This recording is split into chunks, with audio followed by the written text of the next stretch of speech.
Coucou, je vous ai manqué. Aujourd'hui, on va parler de sexe. Encore? Bah oui, encore.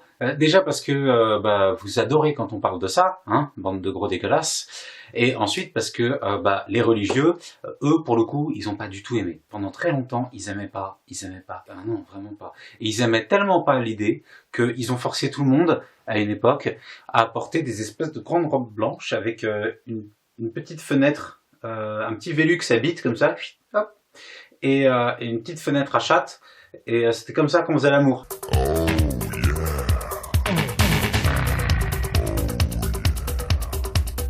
Et de toute façon, il fallait absolument pas aimer ça. Hein.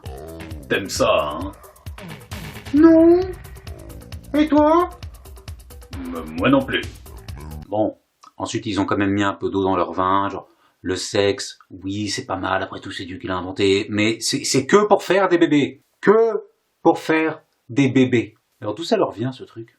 À la même époque, il y avait un tas de cultures qui trouvaient que le cul c'était génial, open bar, la contraception c'était le progrès, enfin c'est pas du tout universel comme idée. Eh bien en réalité, les religieux chrétiens et juifs, pendant des siècles et des siècles, ce qu'ils ont vraiment détesté, c'est deux choses, l'onanisme et la sodomie.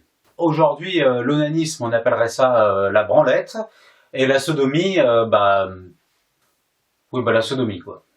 Alors en fait, pour être précis, l'onanisme, ça qualifiait le fait de ne pas jouir dans la dame, de gâcher le précieux sperme, crime parmi les crimes, car on le sait, le sperme est une denrée rare et limitée. Et puis la sodomie, c'était tous les comportements en lien avec le trou du cul, hein. Mais pas que. En fait, c'est tous les comportements considérés comme déviants par la société. Donc par exemple, les sodomy laws aux États-Unis, ça concernait aussi la fellation, le cuni, le grattage de couilles. Pour la petite information, sachez que jusqu'en 2003, au Texas, on n'avait pas le droit de se faire sucer ou de sucer. D'ailleurs, personne ne le faisait. Mais alors, qu'est-ce qui s'est vraiment passé à Sodome et Gomorrhe? Franchement, on ne sait pas. On ne sait pas. En fait, le texte semble juste dire que Dieu n'aimait pas les habitants de Sodome. Pourquoi? C'est pas clair. Si ça se trouve, c'est juste qu'ils faisaient du bruit en mangeant, ou ils utilisaient l'emoji qui pleure de rire là dans les débats sur Facebook, enfin on sait pas. Toujours est-il que, à cette époque-là, Dieu, quand il aimait pas des trucs, il faisait pleuvoir des pluies de feu dessus pour tout détruire. C'était comme ça. En fait, Dieu, à cette époque-là, il s'était fait un super copain, Abraham, et il lui confiait absolument tout. Quoi, tu vas bombarder Sodome? Ah non. Ah mais j'en ai marre, je les déteste, je vais tous les niquer. Attends, calme-toi. Il y a forcément au moins 100 mecs bien à Sodome. Je les bute quand même. Calme-toi, je te dis. Si je trouve 100 mecs bien. Je vais leur envoyer une pluie de météorites. 10. Je les bute aussi avec les autres. Hein? Ah. Si t'arrives à me trouver un mec bien au milieu de ce ramassis de trous du cul, je veux bien le sauver. Mais j'y crois pas. Tu vois. Abraham trouve un mec bien. Lot.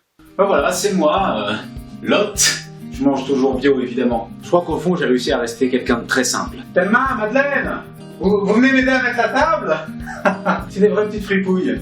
Je les adore. Moi, je ne me prive jamais de gratter la guitare pour mes filles. Elles adorent.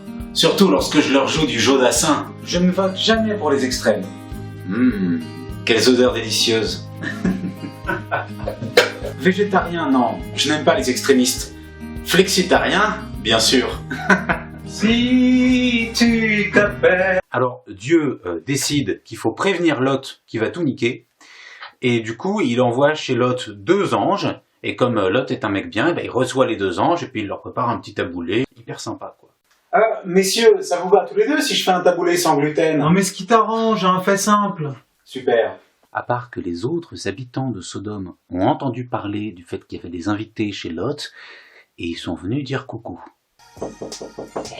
Lot?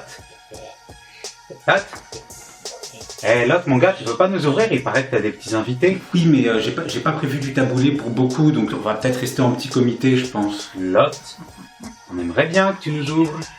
On aimerait bien parce que tes invités, on veut les enculer. Attendez, on va trouver une solution. Ah non. Moi, mes amis et moi, on a les couilles prêtes à exploser là. Hein. Va falloir que j'éclate un cul très vite. Enfin, c'est très très gênant. Moi, je les ai invités à manger, je peux pas les livrer à un viol collectif. Alors, par contre, j'ai 2 filles, elles sont encore vierges, et franchement, c'est des bombes. Non, là, tes filles, c'est des boudins, même les yeux bandés, on n'en veut pas. Par contre, on veut enculer tes invités. À ce moment-là, les anges vont voir Lot, ils lui disent que de toute façon, Dieu avait prévu de tout niquer la ville et qu'il faudrait bien se barrer. Du coup, Lot, il met les restes de taboulé dans des Tupperware, il vérifie que les robinets sont bien fermés, puis il passe par la porte de derrière, il se casse très loin, et là... Pluie de météorites!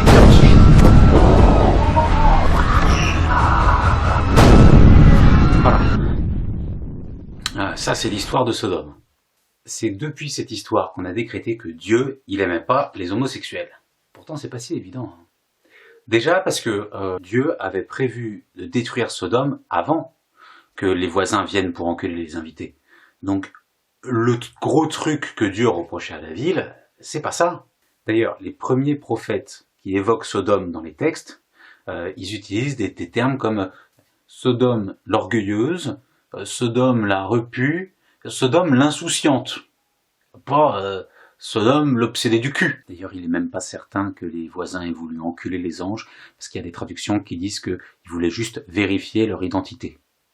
Alors, c'est pas très chaleureux, mais c'est quand même moins grave. Et puis donc, plus de 2500 ans plus tard, saint Augustin a décrété que ce texte était la preuve que Dieu condamnait fermement l'homosexualité. Mais là, il faut comprendre que les gens, il y a un truc qui les dégoûte. Par exemple, les zizis dans les trous du cul.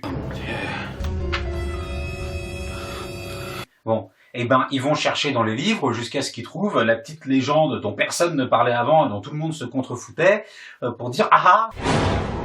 C'est prouvé! Alors, il y a aussi ce petit article du Lévitique qui dit que tu ne coucheras pas avec un homme comme on couche avec une femme, car c'est une abomination. Mais alors, juste avant, il y a écrit qu'il faut pas voir une femme toute nue si elle a ses règles. Et juste après, il y a écrit que si tu couches avec ta belle-sœur, on te tue. Donc bon.